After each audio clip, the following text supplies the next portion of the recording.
we are going to start a new topic called fluid mechanics, where we are going to study about fluids.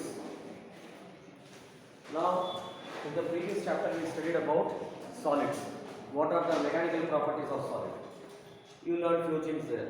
Young's modulus, different type of stresses that act on a solid, isn't it? Can you name a couple of stresses what we learned in the solids? Just name them. What type of stresses we studied? What is a stress? What is stress?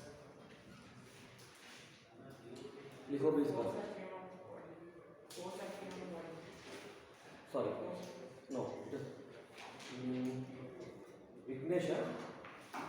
Can you tell me what is stress? What is the definition of stress? Or what is the formula for stress?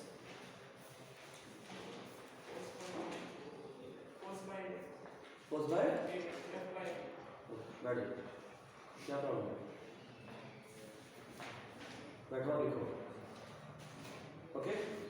So these definitions, why I am asking this? Because they get repeated. Earlier you were studying for solid. Now you are going to study for liquid. So solid, liquid and gases, three states are there. Okay. While gases and liquids, they come under the category of fluids. You are thinking why you are calling gas as a fluid. Fluid means basically something which flows. What is the fundamental understanding of a fluid? Fluid is something which flows.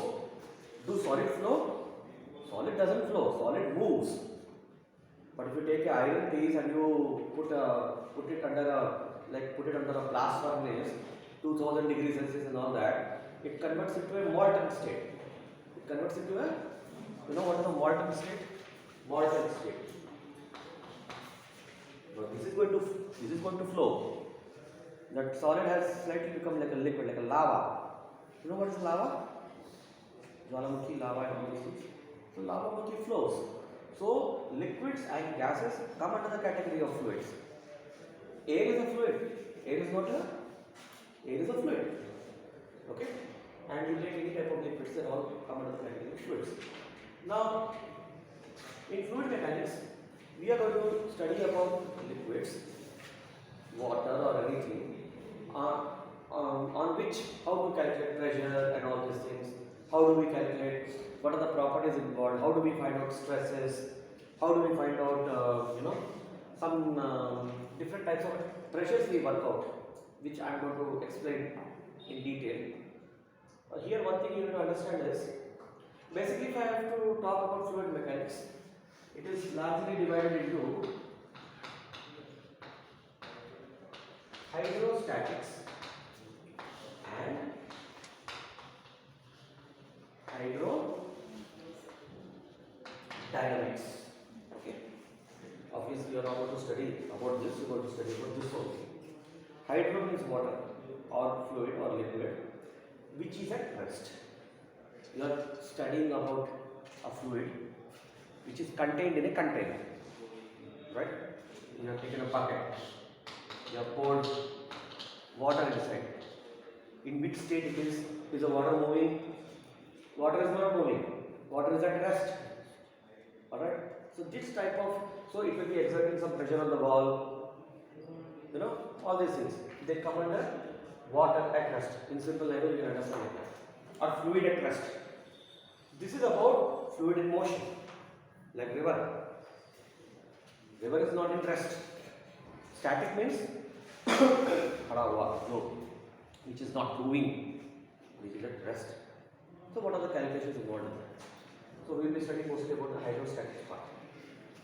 So here, few things which you need to understand is, we keep coming across some terms such as, while doing any calculation for fluids, we keep using terms. So first term what we use is ideal fluid and real fluid. Alright. So for ideal fluid, you assume some qualities. First of all, there is no ideal fluid. Anywhere we see ideal, there is nothing ideal in this one. But to make our lives easier, we make some assumptions to understand the fluid. So we will put some qualities there. Like we will say it is incompressible. Okay. Compressible, you know, which you are able to compress. Incompressible means that which cannot be compressed. Then we will use a term called non-viscous. What is the terms? Now, viscosity. Again, we are going to discuss about this topic. Viscosity basically means, like in the case of solids, you take a block and you move it on a rough surface. What is the surface going to offer? Friction. The surface is going to offer friction. In an ideal surface, just a minute.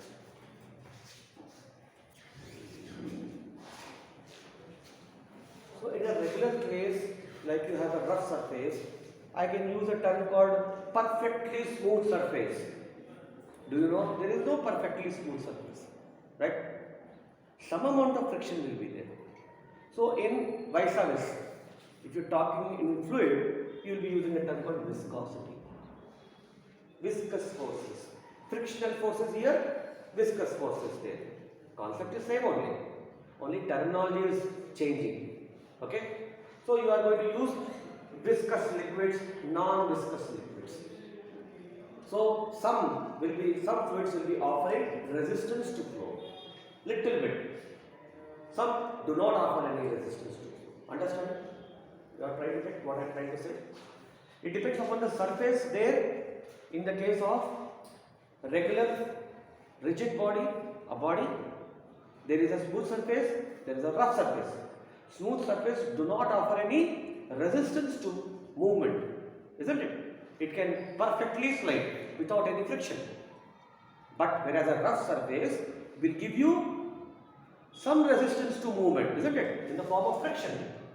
If I apply a force here, 100 Newton, this frictional force is acting against it. So it is bringing down the force. So similarly, in the case of water, we are going to use viscosity, coefficient of viscosity. There you are using coefficient of friction. Here you are going to use coefficient of viscosity.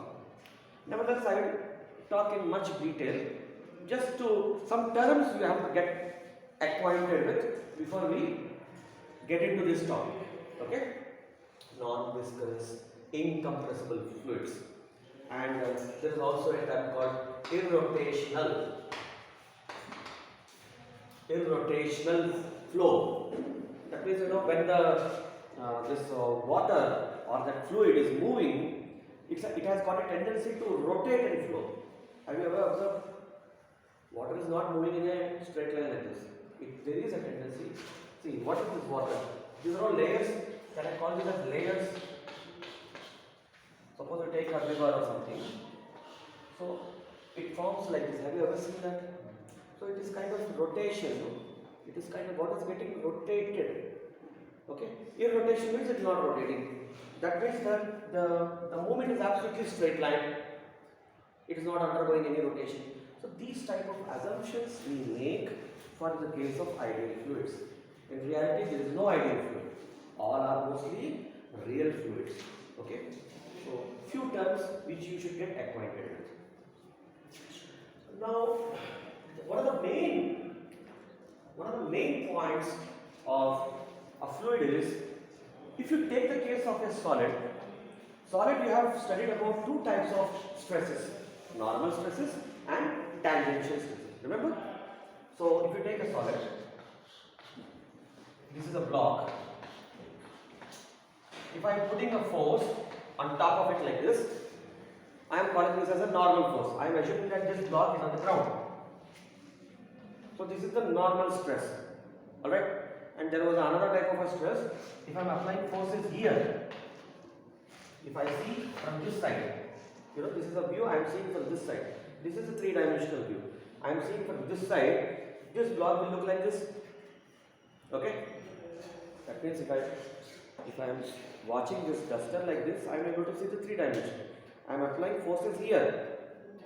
Alright, if I see from this side, I will see this and I will see the force what I have written here. Okay, so this is the force.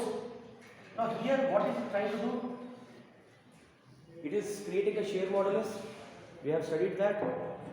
Modulus of rigidity, shear modulus, whatever you call it.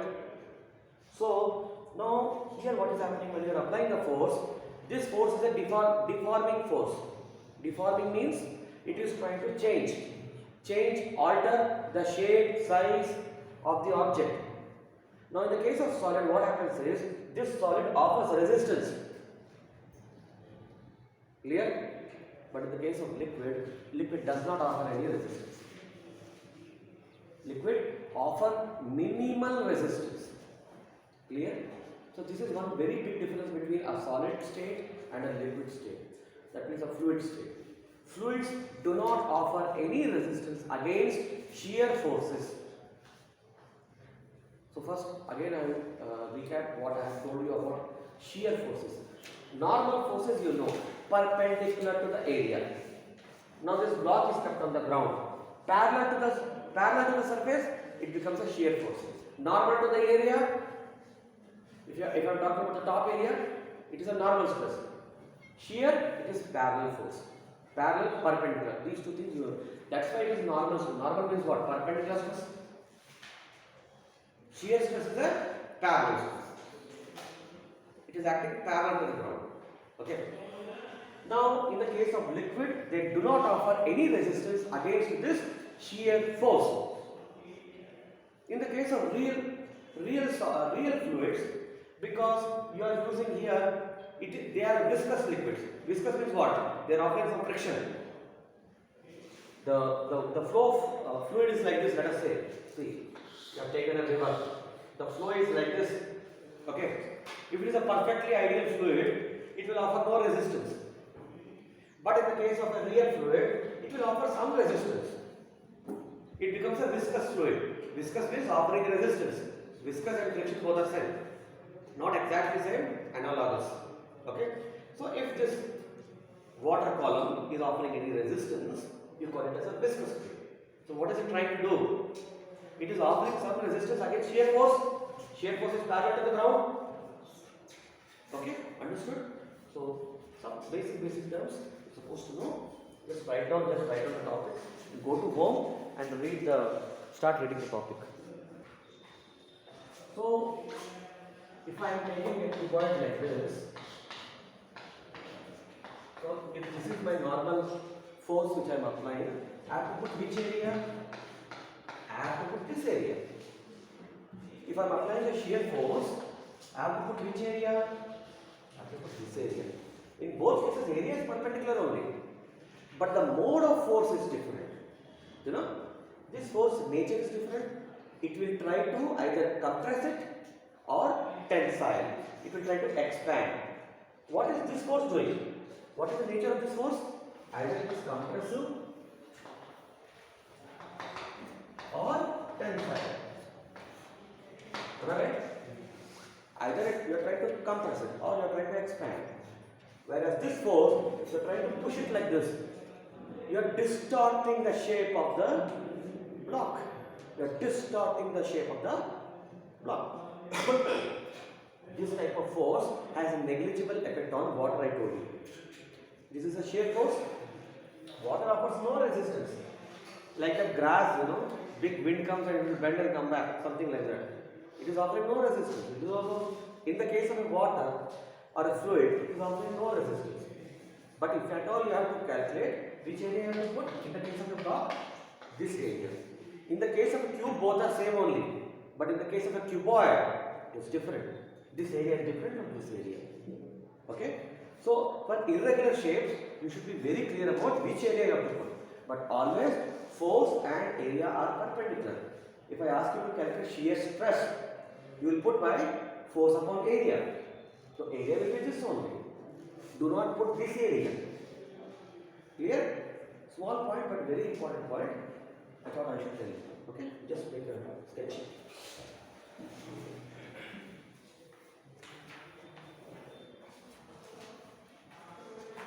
So if you talk about what are the properties of a fluid, if you take water, if you take some marbles and you put it in a container. You take some pebbles and you take a liquid and put it in a container. What is the difference? Liquid does not have any shape. Liquid has got no shape. Even if you put in a container like this, liquid will take this shape only. It is not so with the solids. You know? So the shape of the liquid, we usually say the shape of the container. Whatever is the shape of the container, that is the shape of the fluid.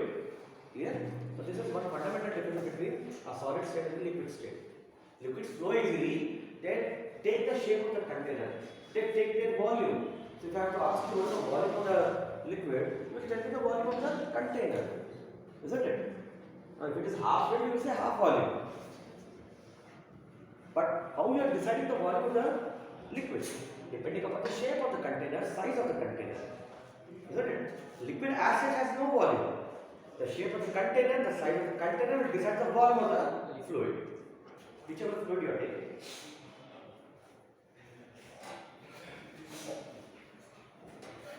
So, like I told you, you can see page number 27, they do not oppose any deformation. Who is creating deformation here? This shear force, let us say it is a deforming force. Liquids offer no resistance. So, their shear modulus is very less. Okay? Liquid most important point.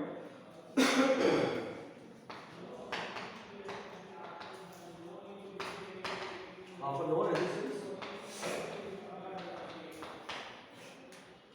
Shear. It's a very important point.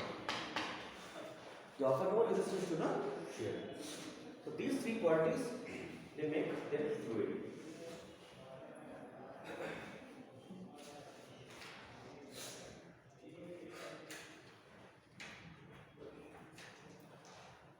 Alright. Like we have studied that hydrostatics is what we are studying about fluids at rest. So here the first and foremost quantity which we are supposed to know how to calculate is pressure. Now why we are using a term called pressure here? See, if I take a block,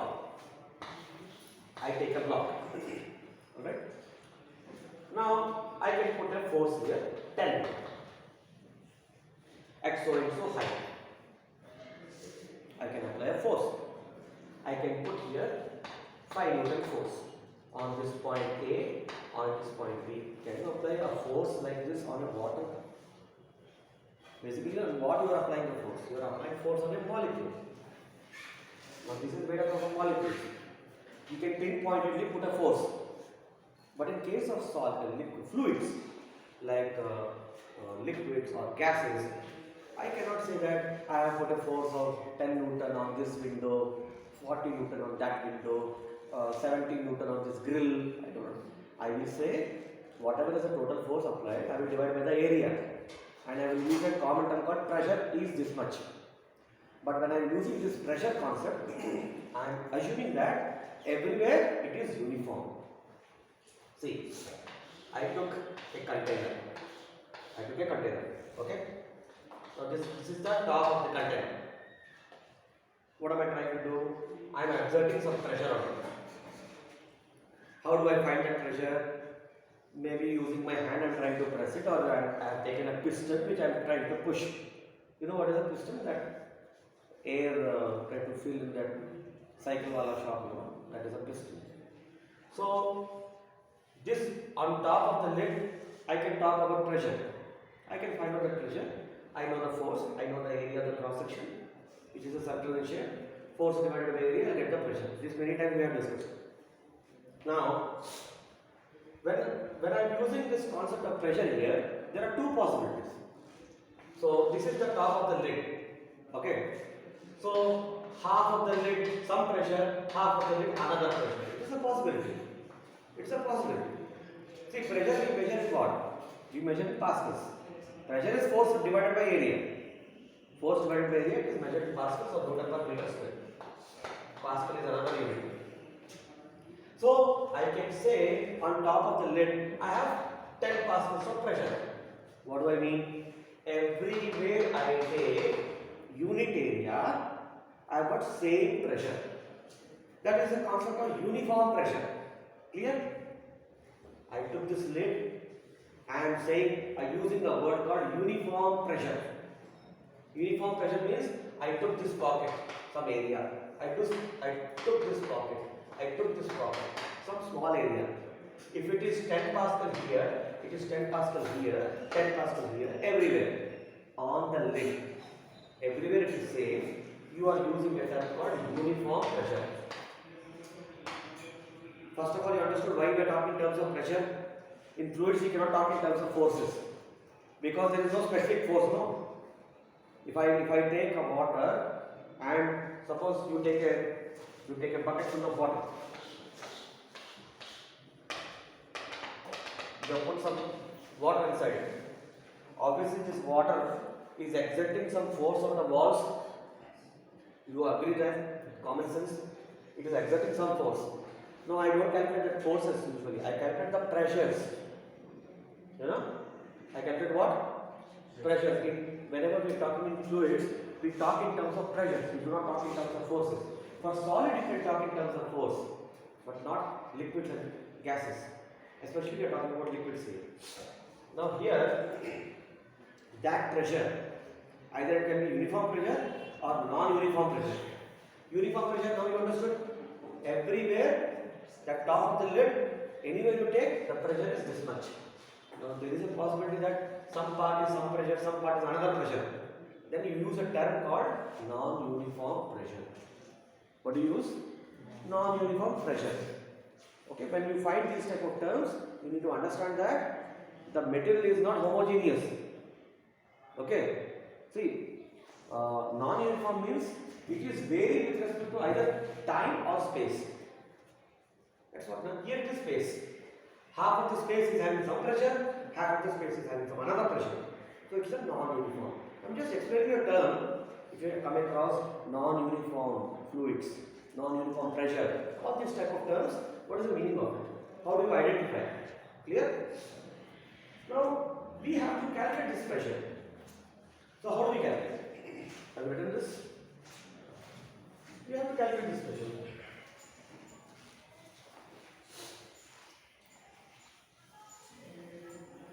So we see a simple formula to calculate this pressure.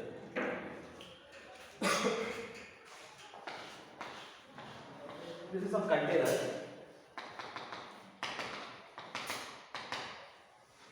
This is a liquid in there. I am taking a small portion of that liquid.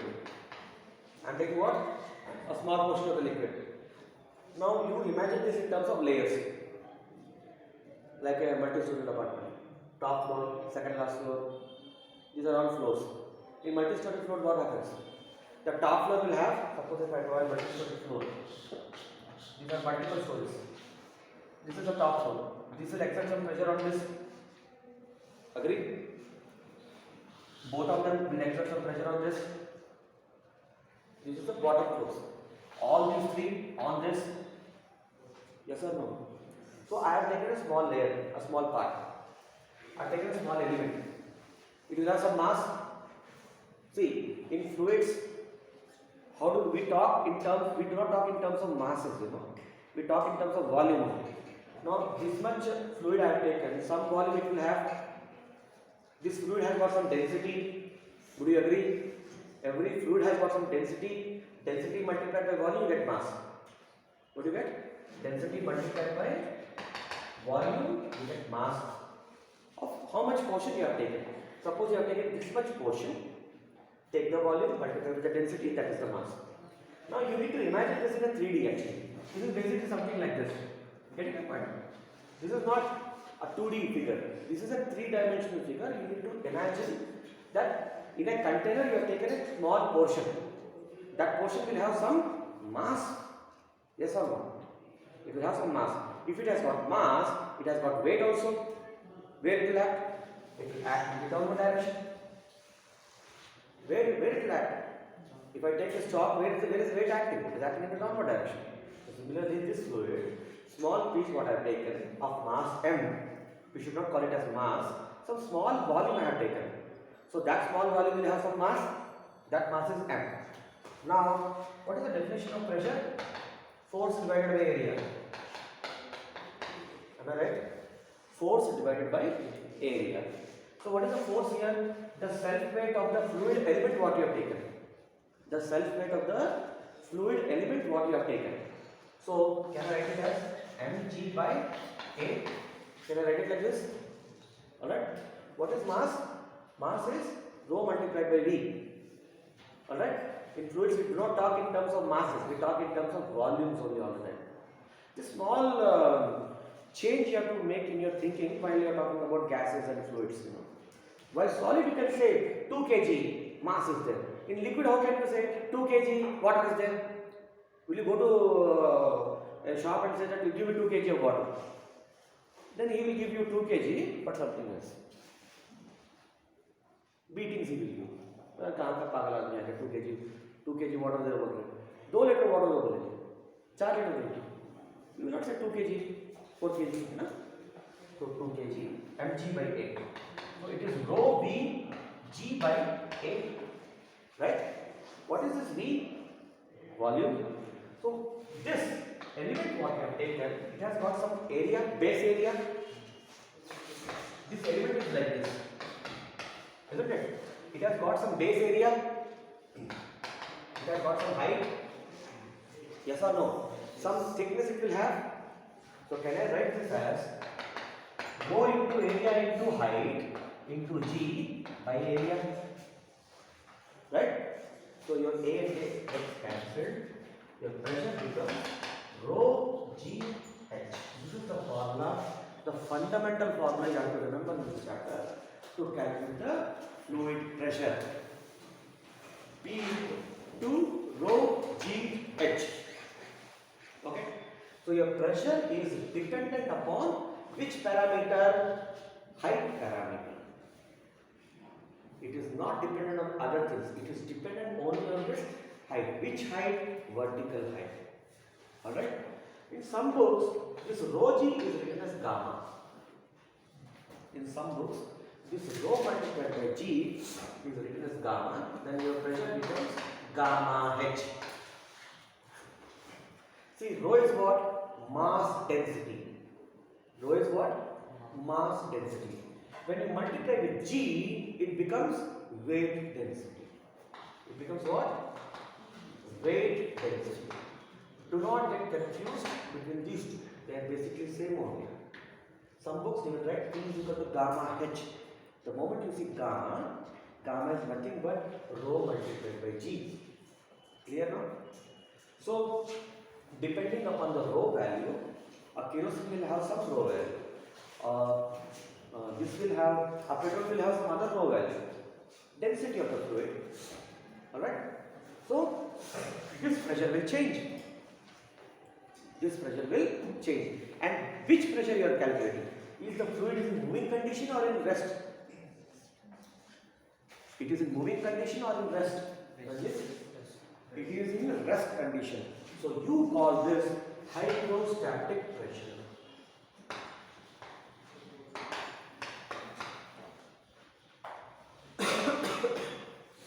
Hydrostatic pressure.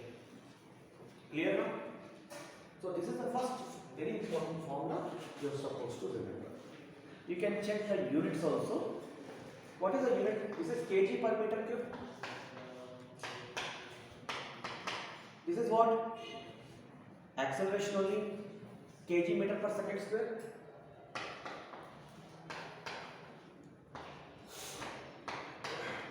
And this is meter. Am I right? This is meter, kg per meter cube. So meter square, here meter is left. So you are getting kg. Hey, acceleration is meter per second square. Acceleration is meter per second square. Okay, so kg meter square divided by meter you got and you got second. Am I right? Kg per meter per second. But this is was the calculation correct? Kg meter per second.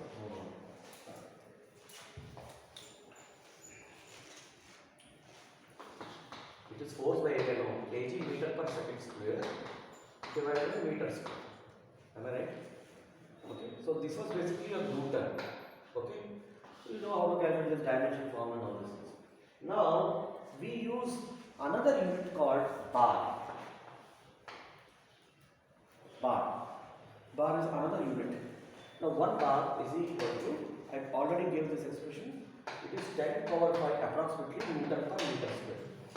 You have to remember this, okay? In this chapter, this is very important. 1 bar or 1 atmospheric pressure is equal to 10 power 5 Newton per meter square or 10 power 5 pascals. Exact value is 1.01 into 10 power 5. It is almost close to 1 lakh. You have to remember this value. Okay? Now, this atmospheric pressure basically, see, you will agree that when I took this container, I took a fluid element, right? And this fluid element was exerting some pressure on the lower layers, like that multi-story apartment. Now you are standing here. On top of your head there is a air. Air is a fluid. So there is a huge amount of fluid column also on top of my head. It is also exerting some pressure. We are in the atmosphere, no? So there is a huge air column is there on top of our head. So that is also exerting pressure. So what they did was they calculated the mean sea pressure on the surface of water. They took some ocean and they measured the pressure of this atmospheric pressure. Like you have this Samandar ocean. On top of this there is atmosphere.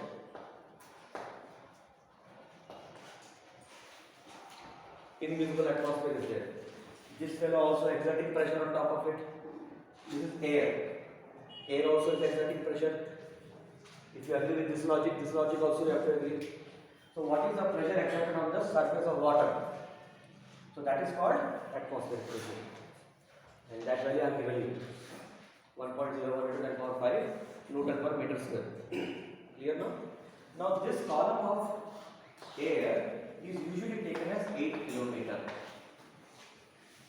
8 kilometers. Okay? Up till the 8 kilometer you are considering that as an atmosphere. Beyond that it is vacuum. So that atmospheric pressure calculation what they have done using 8 kilometer of height from the mean level of the mean surface level of the ocean. Some ocean, Atlantic Ocean or Pacific Ocean, some ocean they have taken. And they observed that at most of the places the values are almost same. The values are almost same. That means if I take a container, the top surface of this container, fluid, will be having some atmospheric pressure. So this atmospheric pressure will be matching with the atmospheric pressure they have calculated on top of the ocean surface. So this point you need to know. Okay. However, we will discuss what is this atmospheric pressure in much more detail. Right now you are supposed to know this formula. Right now. So you have taken a liquid. Why it is exerting the pressure means you have taken a liquid column. This is a concrete column, there is a liquid column. Imagine a liquid column. Now this liquid column is exerting pressure on the lower layers. Alright? So suppose you want to calculate the pressure here, which is at a depth of h from the surface of the water, some fluid. At this level, at A point, you want to calculate, let us say, so P of A will be equal to rho of that water or rho of that fluid. Remember this, rho of that fluid. Every time it need not be water. It can be kerosene, it can be gasoline, it can be literally anything. Okay? Rho of water into G into H. Clear? Suppose you want to find here, you have to take this height. Okay? Not this height. Which height you have to take? Very important one. You have to come from the top, not from the bottom. अपनी मर्जी नहीं, derivation कैसे किया था उसको याद रखना है, ठीक है? So if I want to calculate B, my P of B will be equal to rho W G H of 1. Am I right? Is H1 more than H or H more than H1? Your H1 is more than H. That means deeper you go, pressure is increasing or decreasing? Anybody does swimming here? तैराक तो करता है? कभी नीचे गया है? कितना कितना डीप में गए? वो स्कूबा डाइविंग वाला मेरे को मालूम है, वो 20 मीटर वाला स्विमिंग पूल होता है, देखा है? कितना डेप्थ है उसका? What is the depth of that? There are some 20 meter deeper pools also there. Have you jumped into that? Try to go deeper. कान में कुछ गुदगुदी हुआ? मजा आया? और नीचे जाओ तो और भी मजा आएगा, है ना? फट जाता है। कैसे फट गया? क्योंकि नीचे प्रेशर ज़्यादा है. The pressure is more at the deeper levels. You know, even these people who go for scuba diving also that, I don't think they go beyond 12 meters. I do not know the exact number, but 12 meter means the body, the wings will burst. Okay, it requires tremendous amount of physical fitness and preparation and training to do that. Okay, the reason, what is the reason? This is the reason.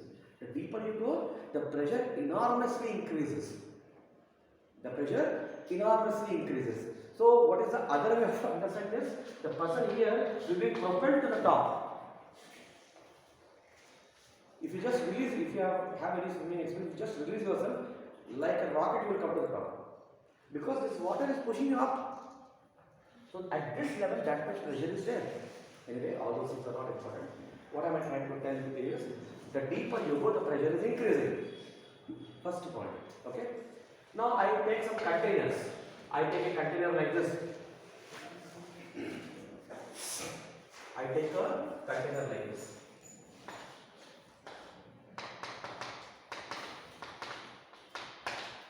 Okay.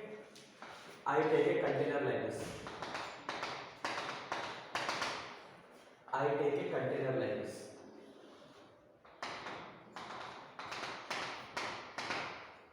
Okay. And I ask you to calculate the pressure here. This is PA, this is PB, and this is PC. Alright? Suppose this type of question comes, you will be surprised to know in all these three cases the pressure will be equal. Alright? This is the concept. Because in all these cases, we are bothered about the vertical heights. We are bothered about the vertical heights, which are same. The shape does not matter. The shape does not matter. Okay? The pressure will be same where? At this point. Now you cannot take point here and this one and this one. You cannot compare. You cannot compare apples and oranges. You cannot compare oranges with oranges, apples with apples. So when you take the common depth, the pressures will be same irrespective of the shapes of the containers. Okay? So this was one point. Now, suppose in the same example, I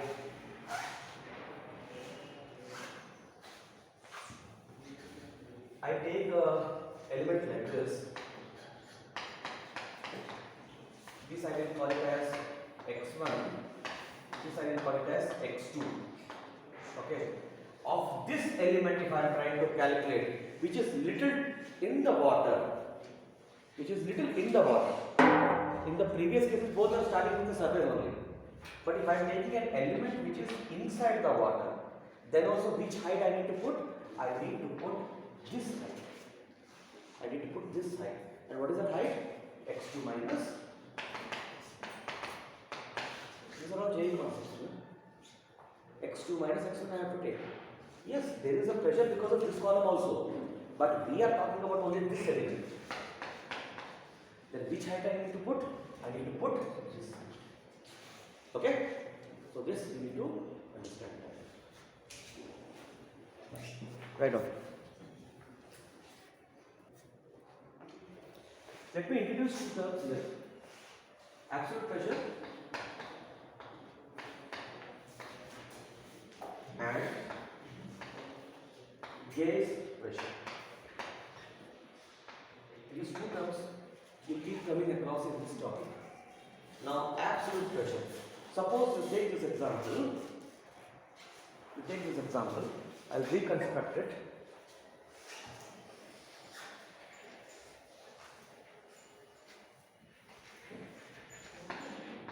a container in which some liquid is there. It is open to top, that is open to air, open to atmosphere. Now I am calculating pressure here. I am calculating pressure at point A. So here there is a pressure because of this fluid. You would agree that? You would agree to that. In addition to that, there is air here. There is what? Air. Air also is exerting a pressure on this, and this fluid also exerting pressure on this, like that multi-stored apartment. Air is exerting pressure at this level is exerting here. So what is the total pressure? Atmospheric plus this. So can I write the total pressure will be equal to P of 0 plus rho GH. In the earlier case, you are not considering the air pressure, you are considering only the liquid pressure. But in addition to that, there is an air pressure also. Suppose this container was closed, there was no air pressure. If the container was closed, there was no air pressure. Only if the container was open, there is an air pressure. Clear now? So this pressure P, what you have worked out now, is called absolute pressure. It's called what? Absolute pressure. Okay? So then what is gauge pressure? There is another term called gauge pressure. Gauge pressure. Gauge pressure is that rho GH part. If you take out the total pressure and you deduct this atmospheric pressure, you get what? Rho GH. This rho GH part is the gauge pressure. So the gauge pressure part is not considering the atmospheric pressure. So that is the difference between these two terms. Okay? Absolute pressure means considering, write down in your book. Absolute pressure means considering atmospheric pressure. Okay? Take this example. What is gauge pressure? Gauge pressure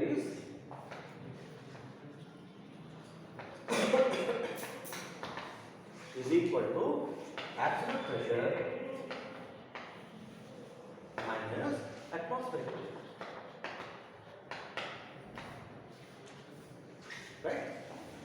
This is the formula. In simple language, you want to understand.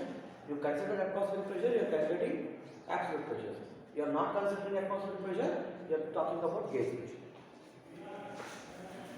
Alright?